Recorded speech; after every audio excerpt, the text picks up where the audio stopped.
xütbədə Mövla kəlməsi ki keçir, əsas məsələ buradadır. Çünki tarix boyu biz baxanda görürük ki, xütbədə keçən mən kuntu Mövla, Peyğəmbər ki buyurur, mən kimin Mövlasıyam, həmin ixtilaf yaranır bu Mövla kəlməsinin üzərində. Çünki bəzi alimlər onu başqa cür tərcümə edir, bəzi alimlər başqa cür tərcümə edir. Tərcüməyə baxanda tərcümə ixtilaf yaranır.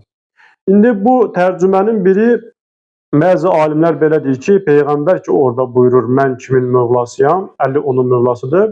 Mövla kəlməsini orada dost mənasında tərcümə edirlər. Yəni deyirlər ki, Peyğəmbər buyurur ki, mən kimin dostuyamsa, Əli də onun dostudur. İkinci tərcümə, belə deyək, əsas olan tərcümə budur ki, alimlər Mövla kəlməsini vəli kimi tərcümə edirlər və məli sözünün də mənası belə izah olunur ki, vəli o şəxsdir ki, o məqamdır ki, qarşı tərəfin üzərində söz sahibi olan, qarşı tərəfin ixtiyar sahibi olan, qarşı tərəfə əmr sahibi olan, bütün səlahiyyətlərə malik olan bir şəxs.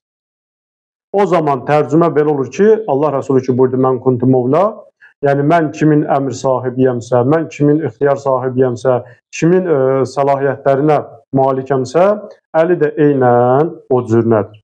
İndi biz bu iki mənanı uzlaşdıranda burada bir sual yaranır ki, Peyğəmbərin bir çox səhabələri olub. Məhz nəyə görə Əli əleyhissalamı bu möminlər üçün dost təyin etməsi üçün bu qədər yəni həccə gedən şəxsi bir yerə cəm edir. İndi sual bundan ibarətdir ki, məgər Peyğəmbərin digər səhabələri, məsələn Səlman-ı Farsidir, Əbu Zərdir, Miqdaddır, yəni bunlar məgər Peyğəmbərin dostu deyildimi? Məgər bunlar möminlərin dostu deyildimi? Deməli, bu dost mənasını, yəni bunu ifadə etmək, bu mənaya tərcümə eləmək, yəni burada o qədər də bir doğruluq, düzgünlük öz əksini tapmır. Deməli, burada vəli kəlməsindən məsələ, yəni məhz dost mənasında yox, necə ki Peyğəmbərin ümmət üzərində vilayəti var, eynən İmam Əli əleyhissalamın da ümmət üzərində o cünə vilayəti olmalıdır.